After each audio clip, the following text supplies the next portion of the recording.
अस्सलाम वालेकुम, मेरा नाम है सुंदस खालिद और आज हम अपनी फर्स्ट ईयर केमिस्ट्री का चैप्टर नंबर 1 स्टोइकोमेट्री का टॉपिक नंबर 1.1 डिस्कस करेंगे, मोल एंड एवोगाड्रोस नंबर।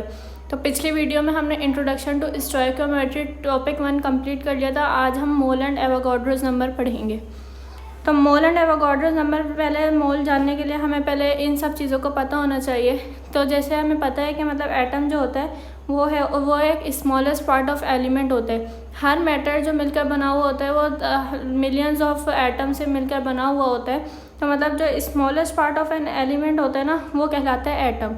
सही है। जो एटम होता है हमारे पास वो कंसिस्ट करता है 3 फंडामेंटल पार्टिकल पर, जो होते हैं इलेक्ट्रॉन जिस पर नेगेटिव चार्ज होता है, एक होता है प्रोटॉन जिस पर पॉजिटिव चार्ज होता है, और न्यूट्रॉन जिस पर ज़ीरो चार्ज होता है। सही है। उसके बाद हमारे पास सेकंड मॉलिक्यूल आ जाता है। तो मॉलिक्यूल हम इसे कहते हैं जब दो एटम जो होते हैं आपस में केमिकली कंबाइंड हो जाते हैं ना, आपस में केमिकली कंबाइंड 2 या 2 से ज़्यादा एटम, तो वो हमारे पास मॉलिक्यूल कहलाता है। जैसे एग्जाम्पल है हमारे पास ये डायटोमी, जब 2 मोल ऑफ हाइड्रोजन रिएक्ट कर रहा है ऑक्सीजन के साथ, तो हमारे पास जो प्रोडक्ट की सूरत में वो हमारे पास वाटर का मॉलिक्यूल बना रहे हैं। मतलब ये जो 2 एटम थे, जो हाइड्रोजन था और वो एटम था, वो हमारे पास आपस में केमिकली कंबाइन हो गए, तो वो हमारे पास वाटर बना रहे। तो वाटर मॉलिक्यूल कहलाएगा, क्योंकि इसमें ये हाइड्रोजन भी एटम है, ऑक्सीजन भी एटम है, और ये आपस में केमिकली कंबाइन हो रहे हैं, तो यह कहलाएगा मॉलिक्यूल। सही है। थर्ड में हमारे पास आता है फार्मूला यूनिट। फार्मूला यूनिट अब क्या होता है? फार्मूला यूनिट जो होता है ये आयोनिक बॉन्ड के ज़रिए मतलब आपस में बॉन्ड बनाते हैं, आयोनिक बॉन्ड होता है।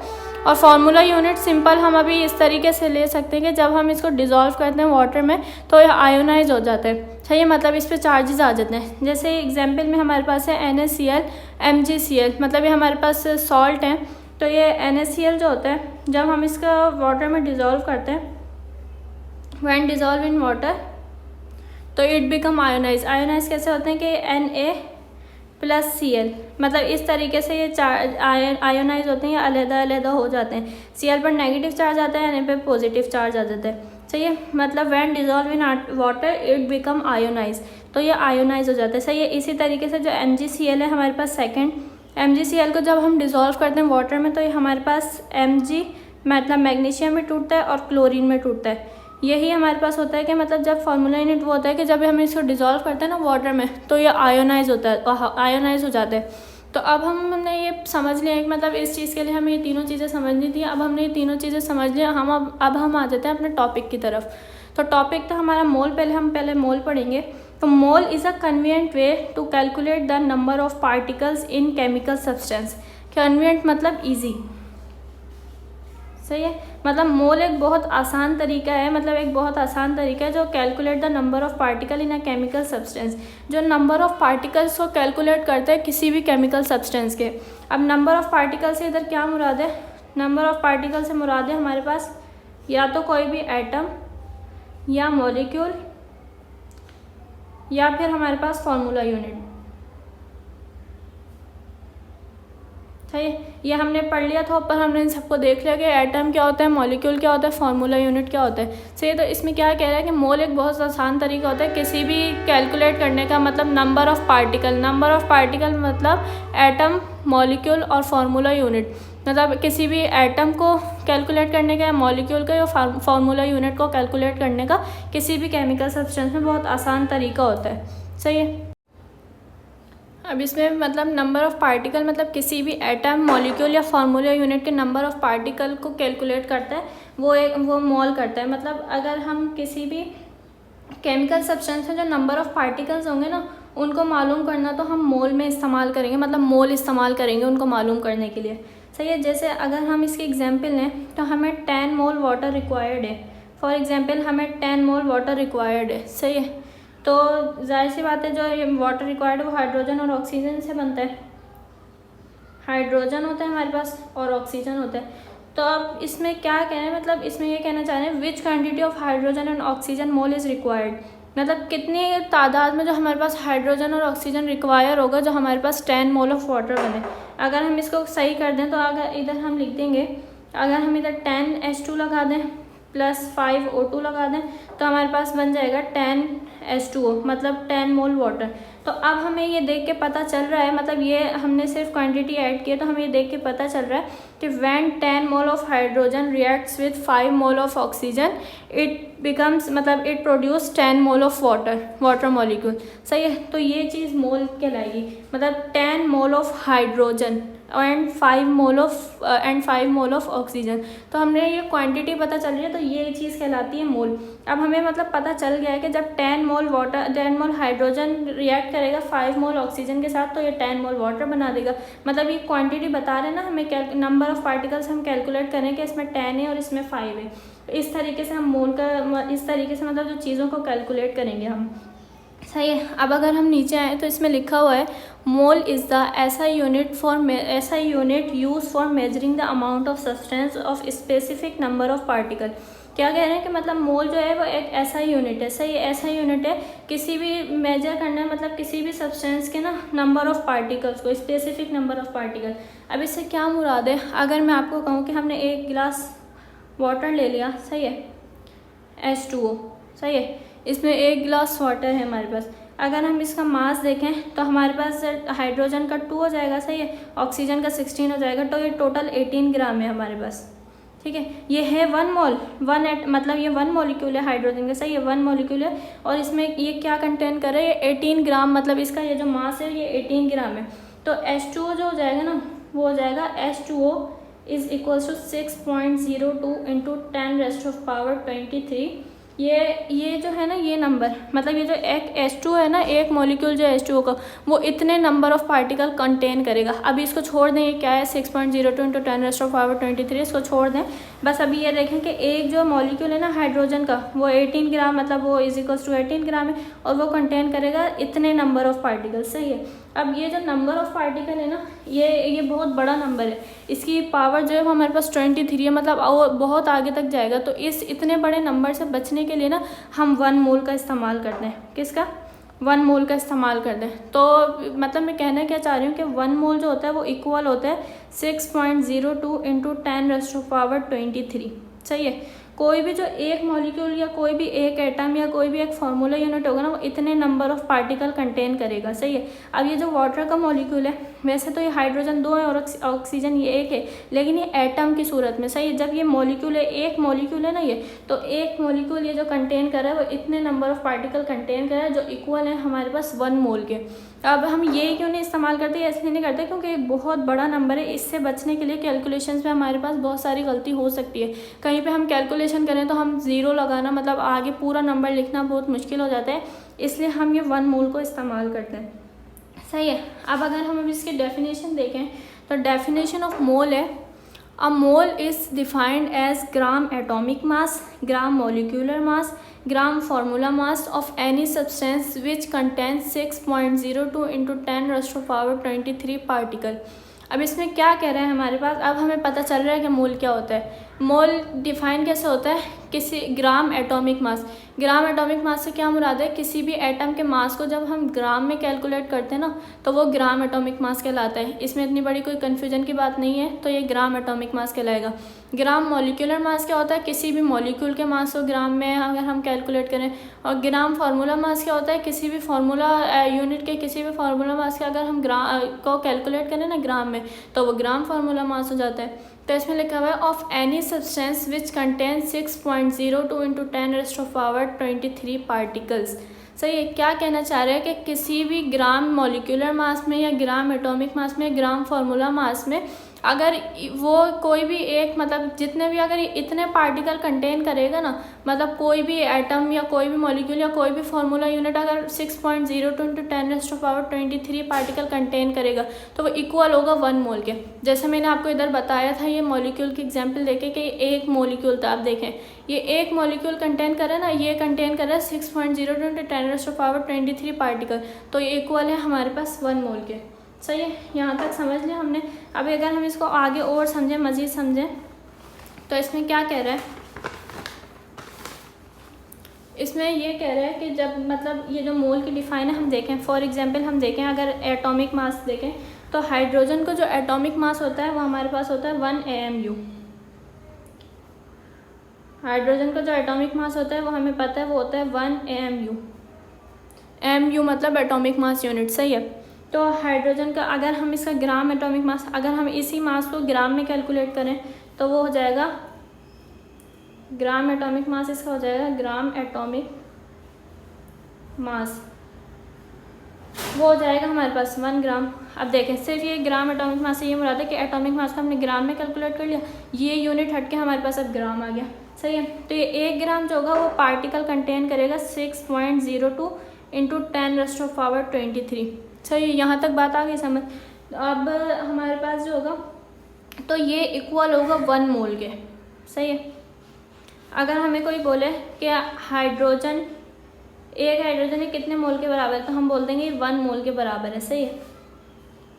ये पहचान होती है, मतलब ये इतने पार्टिकल कंटेन कर रहा है तो ये 1 मोल के बराबर है, सही है। इसी तरीके से हम दूसरा एटॉमिक मास देखें, अगर हम देखें atomic mass of carbon, atomic mass of carbon, atomic mass of carbon क्या होता है हमारे पास 12 AMU, सही है। इसी तरह ग्राम एटॉमिक मास क्या होगा कार्बन का, ग्राम एटॉमिक मास जो होगा कार्बन का वो हमारे पास होगा 12 ग्राम। तो ये 1 है ना, सब क्वांटिटी में 1 है, तो ये भी पार्टिकल जो कंटेन करेगा वो कितने करेगा 6.02 इंटू 10⁻23, जो कि इक्वल होगा हमारे पास 1 मोल के।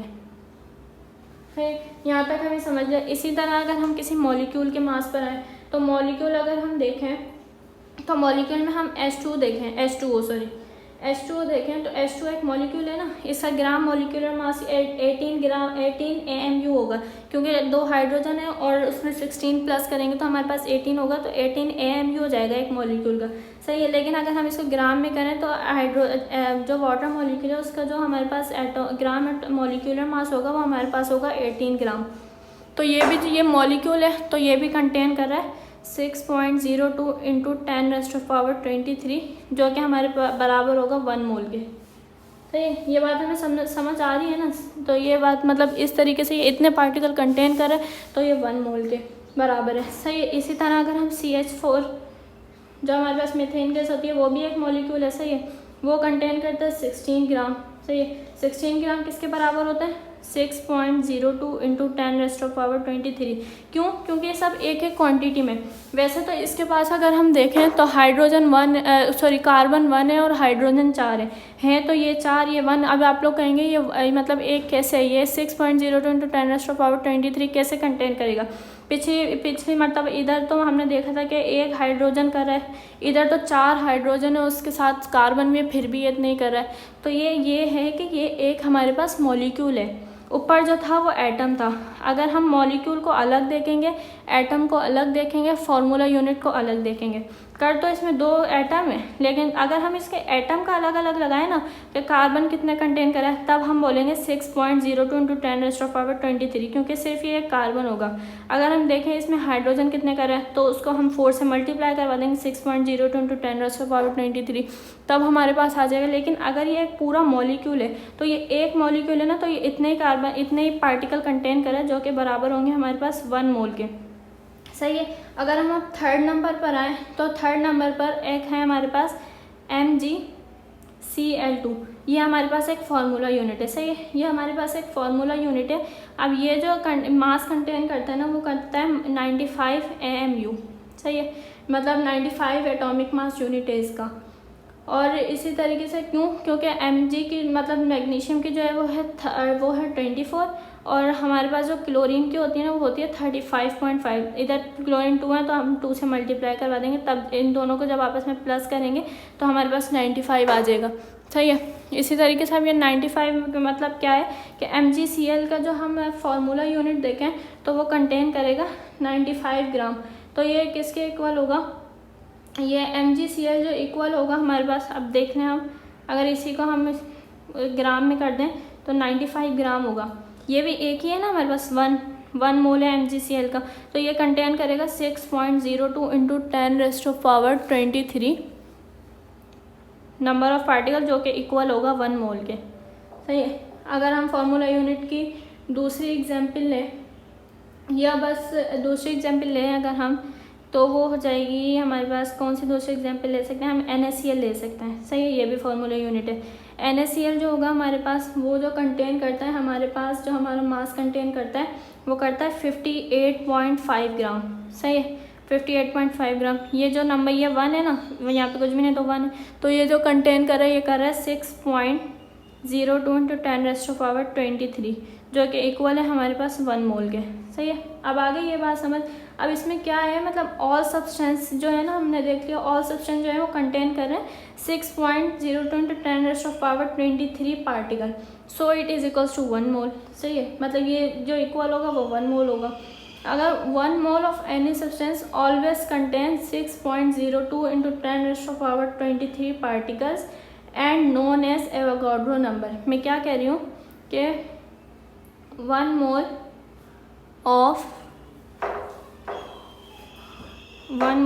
of any substance, 1 mole of any substance always contain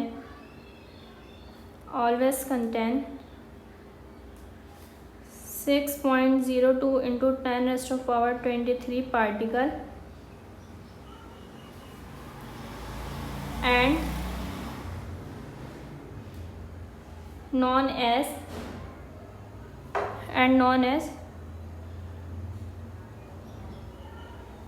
Avogadro's number. इसका जो सैम्पल है जो शो करते हैं हम वो करते हैं Na से। सही है, अब इसमें क्या कहना चाह रहे हैं कि 1 मोल जो कोई भी सब्सटेंस होगा ना, 1 mole of any substance always contain 6.02 into 10⁻23 particle. मतलब कोई भी जो 1 मोल होगा ना वो इतने पार्टिकल कंटेन करेगा। जो ये पार्टिकल होते हैं ना, जो ये जाने जाते हैं एवोगाड्रोस नंबर के नाम से, एवोगाड्रोस नंबर से। सही है, ये जो अब ये हमने मोल तो पढ़ लिया था क्या होता है, अब ये चीज़ कहलाती है हमारे पास एवोगाड्रो नंबर। सही है, एवोगाड्रो कौन था, एक ये इटालियन साइंटिस्ट था एवोगाड्रो, इटालियन साइंटिस्ट था हमारे पास, इटालियन साइंटिस्ट एवोगाड्रो। सही है, ये इटालियन साइंटिस्ट था एवोगाड्रो। तो इसका जो एवोगाड्रोस नंबर था वो, मतलब एवोगाड्रोस नंबर होता क्या है अगर हम देखें तो एवोगाड्रोस नंबर होता है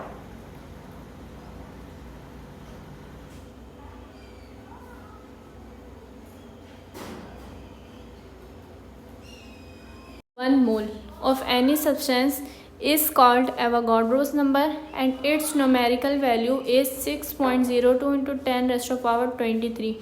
इसमें क्या कह रहा है कि द नंबर ऑफ़ पार्टिकल, जो नंबर ऑफ़ पार्टिकल होते हैं ना, कोई भी मतलब जो नंबर ऑफ़ पार्टिकल होते हैं वो जो भी 1 मोल में प्रेजेंट होते हैं किसी भी सब्सटेंस के, वो एवोगाड्रोस नंबर कहलाते हैं। अब हमें पता है 1 मोल में कितने नंबर ऑफ़ पार्टिकल होते हैं, हमने ये पढ़ लिया कि 6.02 इंटू 10⁻23। तो जितने भी नंबर ऑफ़ पार्टिकल होते हैं ना 1 मोल में, ये वही बात करें इस कॉल्ड एवोगाड्रोस नंबर। तो वो जो 6.02 इंटू 10⁻23 है ना, वो एवोगाड्रो नंबर कहला रहा है, मतलब उसके एवोगाड्रो नंबर कहते हैं। And it's numerical value is 6.02 into 10⁻23। सही, मतलब ये यूज़ करते हैं हम किसी भी न्यूमेरिकल वगैरह में, किसी भी चीज़ में हम ये वाली वैल्यू यूज़ करते हैं 6.02 इंटू 10⁻23। अब इधर मतलब हमने देख लिया है कि मतलब जो भी नंबर ऑफ, जो भी 1 मोल होगा ना उसमें जो नंबर ऑफ़ पार्टिकल होंगे वो 6.02 इंटू 10⁻23 होंगे। सही है, जैसे कि हमने पढ़ा था कि जो हाइड्रोजन का ग्राम एटॉमिक मास होता है वो होता है हमारे पास 18 ग्राम। अब ये 1 हाइड्रोजन है तो इक्वल करेगा इक्वल होगा 6.02 इंटू 10⁻23। सही है, जो कि इक्वल होगा हमारे पास 1 मोल के। सही है, इसी तरीके से हमारे पास जो होता है वो H2O, ये वाटर का मॉलिक्यूल है, ये हमारे पास 1 मोल होगा, मतलब ये कंटेन करेगा 6.02 इंटू 10⁻23। ठीक है, CH4 है, ये भी 1 मॉलिक्यूल है, ये होगा 1 मोल है। जो क्यों 1 मोल क्या हो गया, क्योंकि 1 मोल इक्वल होता है हमारे पास 6.02 इंटू 10⁻23। तो ये जो नंबर ऑफ़ पार्टिकल होते हैं ना, इन्हें हम कहते हैं एवोगाड्रोस नंबर। सही है, अब हमारा यह हमने मोल और एवोगाड्रो नंबर पढ़ लिया। अब हम आते हैं वॉल्यूम की तरफ। सही है, वॉल्यूम की तरफ हम आ गए। अब इसमें क्या लिखा हुआ है, वॉल्यूम होता है क्या है, वॉल्यूम जो होता है, the volume of the given quantity of a gas may be different at different temperature and pressure. अब इसमें क्या कहना चाह रहे हैं, मतलब जो वॉल्यूम होता है ना किसी भी गिवन क्वांटिटी का, मतलब जो गैस की कोई भी गिवन क्वांटिटी होती है ना उसका जो वॉल्यूम होता है वो मतलब डिफरेंट भी हो सकता है डिफरेंट टेम्परेचर और प्रेशर पर। ठीक है। मतलब टेम्परेचर और प्रेशर किसी भी गैस का हम चेंज करेंगे ना तो उसका वॉल्यूम भी डिक्रीज़ या इंक्रीज़ होगा। जैसे हमें पता है कि अगर हम टेम्परेचर इंक्रीज़ करते हैं तो वॉल्यूम भी इंक्रीज़ होता है, लेकिन अगर हम प्रेशर इंक्रीज़ करते हैं ना तो हमारे पास वॉल्यूम डिक्रीज़ होता है। सही है। इस तरीके से कोई भी गैस का जो वॉल्यूम होता है ना, वो वॉल्यूम मतलब जो जगह होती है, सही है, वो कम होता है या ज़्यादा होता है टेम्परेचर और प्रेशर पर अगर डिफरेंट करें। सही है। अब लिखा हुआ है केमिस्ट यूज़ स्टैंडर्ड यानी fix standard condition of temperature and pressure for taking the volume of gas. सही है।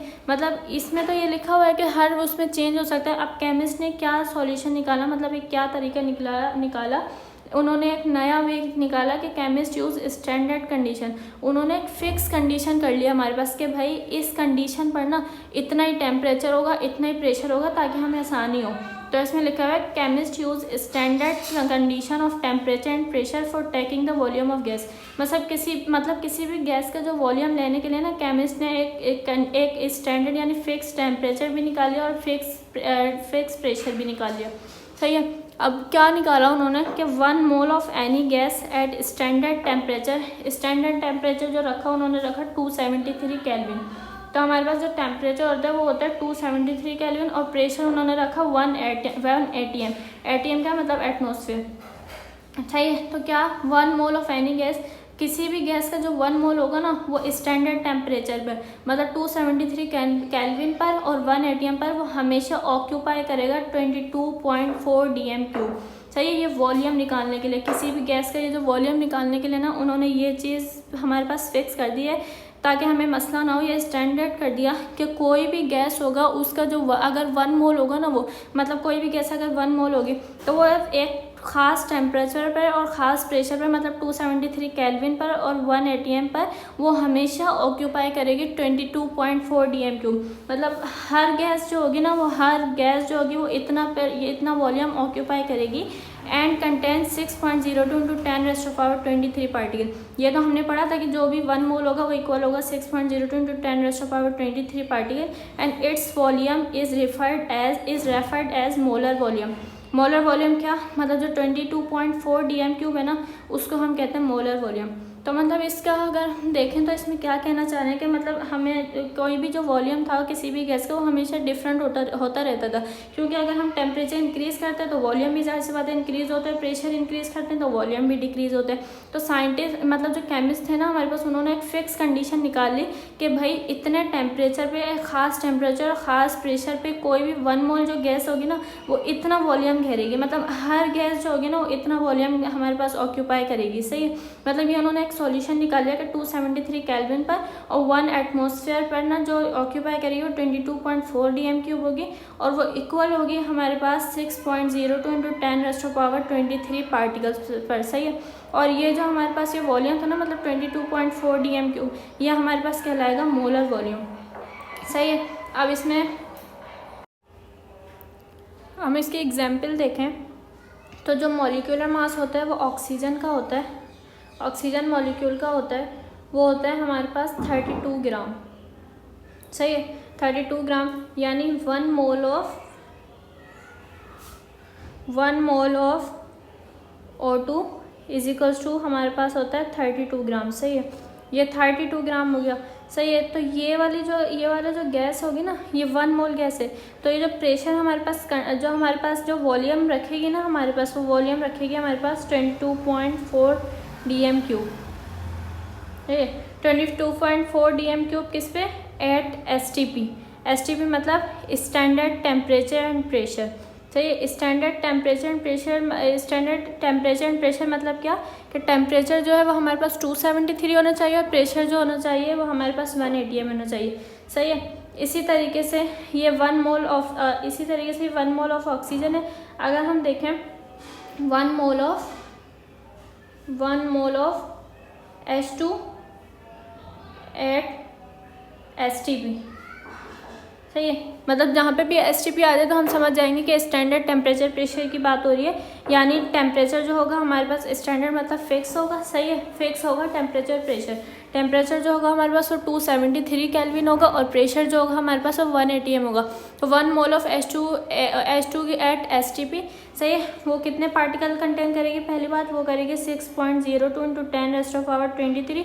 और ये कहीं पे भी आपके पास कंडीशन आ जाए और अगर इसमें पूछें कि ये कितना वॉल्यूम ऑक्यूपाई करेगी, तो हम देखते के साथ ये कह देंगे कि ये करेगी 22.4 dm³ वॉल्यूम ऑक्यूपाई करेगी, सही है। इसी तरीके से अगर हम दूसरी लें 1 mole of CH4 at STP, सही है, तो ये हमारे पास कितना वॉल्यूम ऑक्यूपाई करेगी? ये भी 22.4 dm³ ऑक्यूपाई करेगी, सही है। अगर हम बस इतनी एग्जांपल सही है, अगर आप देखें बल्कि और इसमें एग्जांपल ये ले सकते हैं हम कि जैसे 1 मोल ऑफ O2, अगर हमें कोई कहता है 2 मोल ऑफ O2, वो हमारे पास कितना प्रेशर कंटेन करेगी? तो 2 मोल, जाहिर सी बात है जब 1 मोल हमारे पास प्रेशर कंटेन करिए 22.4 dm³, तो जब हम 2 मोल को यानी 2 मोल है ऑक्सीजन के, 2 मोल है ऑक्सीजन के, तो सबसे पहले हमें नंबर ऑफ पार्टिकल्स देखने। तो नंबर ऑफ पार्टिकल जो हमारे पास होंगे ना, वो मतलब 2 मोल के लिए जो हमारे पास नंबर ऑफ पार्टिकल होंगे, तो हम 6.02 इंटू 10⁻23 को हम 2 से मल्टीप्लाई करवा देंगे, तो हमारे पास उतने नंबर ऑफ पार्टिकल 2 मोल में होंगे। अब 2 मोल तो 2 हो गए, सही है, 2 मोल में नंबर ऑफ पार्टिकल भी जितने हमने मल्टीप्लाई किए थे कैलकुलेट करेंगे उतने हो जाएंगे। अब कोई पूछा 2 मोल ऑफ O2 में हमारे पास टेम्परेचर के वॉल्यूम हमारे पास कितना होगा किसी भी गैस का? तो ये जो 22.4 dm³ भी हमारे पास 1 मोल का है ना, जब हम इसको मल्टीप्लाई करवा देंगे 2 से, तो हमारे पास जो होगा वो 2 मोल ऑफ ऑक्सीजन का आ जाएगा, और वो क्या आएगा हमारे पास 44.8 dm³, सही है। इसी तरीके से हाइड्रोजन के जो 2 मोल होंगे, 2 mole of hydrogen at STP, वो हमारे पास कितना हो गए 44.8 dm³, सही है। अगर ऐसे ही 1 mole of CH4 at STP, वो भी हम जब 2 मोल के बारे में हमें बात करेंगे हमारे लिए, तो वो हम उसमें लिख देंगे कि ये होगा 44.8 dm³, सही है। इसी तरीके से 3 के बारे में पूछा तो हमें 3 से मल्टीप्लाई करवा देना, 4 के बारे में मतलब 4 टाइम्स पूछे तो 4 से मल्टीप्लाई करवा देना। इस तरीके से हमारे पास ये स्टैंडर्ड टेम्परेचर प्रेशर, हमारे स्टैंडर्ड टेम्परेचर प्रेशर पे हमारे पास इतना वज़न, इतना वॉल्यूम हमारे पास रखेगी कोई भी गैस, सही है। अब टेम्परेचर जो होता है वो हमारे पास होता है 273 और प्रेशर 1 atm, सही है। टेम्परेचर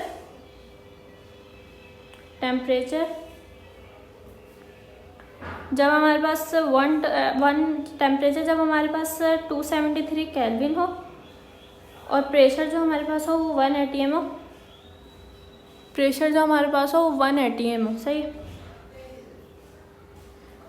इस पर डिपेंड करती है ये सारी चीज़, सही है। स्टैंडर्ड टेम्परेचर एंड प्रेशर, यानी टेम्परेचर जब हमारे पास 273 केल्विन हो और प्रेशर जब हो वो हमारे पास 1 atm हो, सही है। अब 273 केल्विन हमने देखा था, ये बात हमें पता है कि 273 केल्विन जो होता है वो हमारे पास इक्वल होता है 0 डिग्री सेल्सियस के, सही है। ये 0 डिग्री, अब ये कैसे 0 डिग्री सेल्सियस के होता है, हमने पढ़ा था, ये फार्मूला था हमारे पास। जब भी हमें केल्विन में करना हो सेल्सियस को, तो 273 केल्विन के साथ किसी मतलब जो जितने हमारे पास सेल्सियस गिवन हो, 273 केल्विन के जितने पास हमारे सेल्सियस गिवन हो उनसे प्लस कर देना, तो हमारे पास इतना आ जाएगा, मतलब केल्विन में चेंज हो जाएगा, सही है। अब हमने आगे क्या पढ़ना है, अब हमारे पास इसमें एक कंडीशन दे दी है, what is standard condition of temperature and pressure, मतलब वो कौन सी एक फिक्स कंडीशन होगी टेम्परेचर और प्रेशर की, मतलब क्या है ये STP है क्या, तो उसमें हमारे पास आंसर होगा, मतलब हम सिंपल ये कह देंगे when temperature is 273 kelvin and pressure is 1 atm it's called STP। तो मतलब जब टेम्परेचर हमारे पास 273 केल्विन हो जाएगा और प्रेशर हमारे पास 1 atm यानी 1 एटमॉस्फेयर हो जाएगा, तो हम उसको कहेंगे दिस इज़ कॉल्ड STP, सही है, ये STP है। अब हमारे पास ये टॉपिक है मोल एंड एवोगाड्रोस नंबर, इसमें हमें सब्सटेंस दिया हुआ है इसका ये, और हमें सैम्पल दिया हुआ है, फार्मूला दिया हुआ है और मोलर मास दिया हुआ है, और दिए हुए काइनेट नंबर ऑफ पार्टिकल ऑफ 1 मोल, यानी 1 मोल में जो नंबर ऑफ पार्टिकल होंगे ना वो बताने। सही है। नंबर ऑफ़ पार्टिकल जो होंगे ना, मतलब 1 मोल में वो बताने। अब सबसे पहले हम देखते हैं हमें मोलर मास क्या होता है। तो मोलर मास होता है मतलब किसी भी molar mass is a weight of 1 mole of atom या मॉलिक्यूल। सही है, मतलब मोलर मास होता है, वेट होता है 1 मोल या 1 मॉलिक्यूल। ये मोलर मास हो गया। तो हमें सबसे पहले दिया हुआ है, हमारे पास जो दिया हुआ है वो हमें दिया हुआ है सोडियम। सोडियम का जो सिंबल होता है वो होता है हमारे पास Na, और इसका मोलर मास होता है वो होता है 23। सही है। अब सोडियम ये एटम है तो हम इसका निकालेंगे number of atom. Number of atom हम लिखेंगे क्योंकि Na जो है वो हमारे पास एटम है, हम लिखेंगे number of atom. Number of atom हमारे पास ये 1 था तो हम लिखेंगे 1 मोल कंटेन करता है हमेशा 6.02 इंटू 10⁻23। ये हमें पता है। सही है, क्योंकि एक एटम है तो ये इतने ही नंबर ऑफ़ पार्टिकल कंटेन करेगा। सेकंड हमें दिया हुआ है, हमारे पास दिया हुआ है वाटर। वाटर का जो हमारे पास फार्मूला होता है वो होता है H2O। H2O ये मॉलिक्यूल है, तो इसमें मॉलिक्यूल जो है ये हमारे पास 18 ग्राम करता है, क्योंकि 2 हाइड्रोजन का और 16 ऑक्सीजन का, तो 2 + 16 हमारे पास हो जाता है 18। अब ये है एक मॉलिक्यूल है तो हम इसमें लिखेंगे नंबर ऑफ़ मॉलिक्यूल।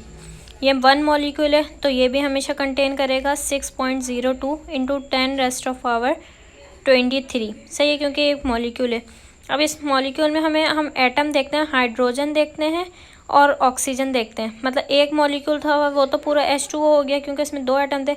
अब हम इसमें अलग-अलग देखेंगे हाइड्रोजन को और ऑक्सीजन को, तो हम लिखेंगे number of atom of hydrogen.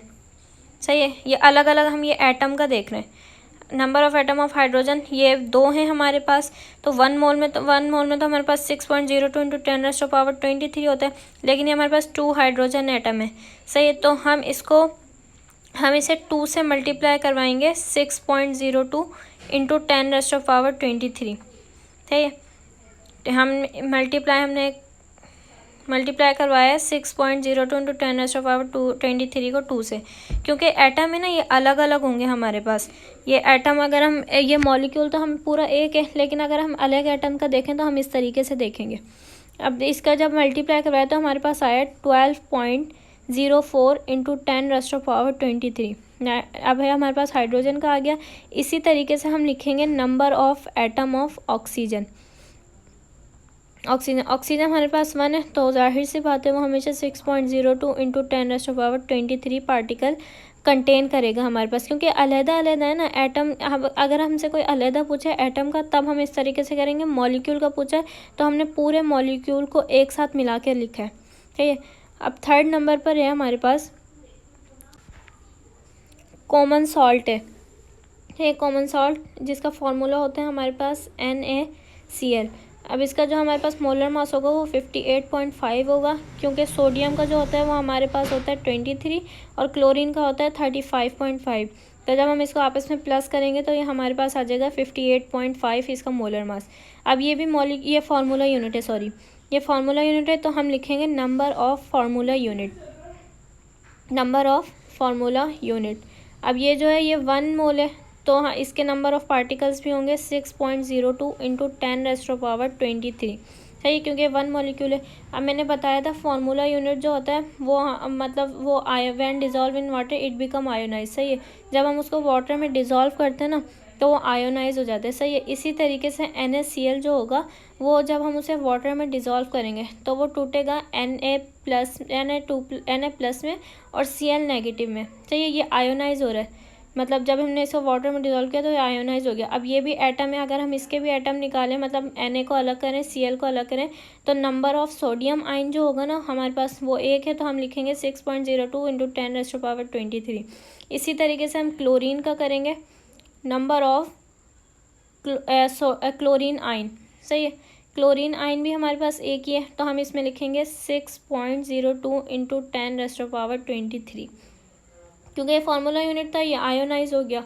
सही है, अब हमारे पास जो है वो 4th नंबर पर होगा हमारे पास कैल्शियम क्लोराइड।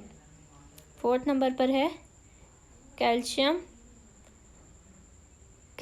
क्लोराइड। सही है, कैल्शियम क्लोराइड का जो फार्मूला होता है वो हमारे पास होता है CaCl2। इसका जो हमारे पास मोलर मास होता है ना हमारे पास इसका मोलर मास होता है 111। क्यों? क्योंकि कैल्शियम का जो होता है 40 होता है और क्लोरीन जो होता है हमारे पास 2 है ना, तो हम इसको क्लोरीन का जो होता है वो 35.5 होता है। तब हम इसको 2 से मल्टीप्लाई करवाएंगे और प्लस कर देंगे 40 से, तो हमारे पास आ जाएगा 101। अब कैल्शियम क्लोराइड जो होता है उसका अगर हम, ये भी हमारे पास फार्मूला यूनिट है, तो हम इसमें लिखेंगे नंबर ऑफ फार्मूला यूनिट। चाहिए नंबर ऑफ फार्मूला यूनिट हमने इसमें लिख लिया। अब वो ये एक ही है तो ये भी कंटेन करेगा 6.02 इंटू 10⁻23 पार्टिकल। सही है। अब हमारे पास CaCl2 ये फार्मूला यूनिट है, इसको भी डिजोल्व करेंगे वाटर में, तो ये हमारे पास Ca2+ में टूट जाएगा और क्लोरीन में टूट जाएगा। सही है, 2 मोल ऑफ क्लोरीन में। अब ये 2+ ये हमारा टॉपिक नहीं है कि ये 2+ कैसे आया, मतलब ये कैसे टूटा 2+ में, ये अभी हमें सिर्फ देखना है कि आयोनाइज हो गया। सही है, तो हम लिखेंगे नंबर ऑफ कैल्शियम आयन। सही है, ये हमारे पास एक ही तादाद में था, मतलब एक ही था कैल्शियम आयन, तो हम इसमें ये भी कंटेन करेगा 6.02 इंटू 10⁻23 पार्टिकल। अब है हमारे पास क्लोरीन। क्लोरीन हमारे पास देखें 2 है, ठीक है, 2 क्लोरीन में टूट रहा है। ये कैल्शियम जो क्लोरीन जो था वो हमारे पास 2 क्लोरीन में टूट रहा है, तो हम 2 से मल्टीप्लाई करवा देंगे 6.02 इंटू 10⁻23 को, तो हमारे पास आ जाएगा 12.04 इंटू 10⁻23। तो ये हमारा जो था ये अब से सॉरी अभी एक और भी है। सही है, वो है हमारे पास फेरिक क्लोराइड। फेरिक क्लोराइड इसका फार्मूला जो है हमारे पास है वो FeCl2 है। सही है, हम इसको आयोनाइज कर लेते हैं। FeCl2 जो टूटेगा वो टूटेगा Fe मतलब आयरन और टूटेगा 2Cl में। आयरन जो है इसका ये Fe मतलब आयरन है, और इसका जो पीरियोडिक टेबल में केमिकल नेम है ना वो है हमारे पास फेरी, तो इसीलिए इसको हम कहते हैं फेरिक क्लोराइड, मतलब आयरन का है केमिकल नेम पीरियोडिक टेबल में, तो इसलिए हम कहते हैं इसको फेरी। तो ये नंबर ऑफ फार्मूला यूनिट इसका होगा हमारे पास 6.02 एक्सपोनेंट 23, क्योंकि एक तादाद में तो ये इसके इतने ही कंटेन करेगा पार्टिकल। इसको आयोनाइज करें तो हमने किया, तो हमने Fe को देखेंगे अब आयरन को, नंबर ऑफ Fe आयन, तो ये हमारे पास एक ही है, तो हम इसको लिखेंगे 1 मोल है, तो हम लिखेंगे 6.02 एक्सपोनेंट 23। अब ये 2Cl ये 2 है, तो हम मतलब जो Cl है हमारे पास वो 2 है, तो हमें 2 मोल है, तो हम इसको 2 से मल्टीप्लाई करवाएंगे 6.02 एक्सपोनेंट 23 मल्टीप्लाई बाय 2, तो हमारे पास ये भी आ जाएगा 12.04 इंटू 10⁻23। सही, हमारा कंप्लीट हो गया। अब ये कंप्लीट हो गया, आप इसका स्क्रीनशॉट लेना चाहें तो ले लें, और अगर कोई भी प्रॉब्लम हो तो मुझसे पूछ लीजिएगा। नेक्स्ट वीडियो में डिस्कस करेंगे नेक्स्ट टॉपिक।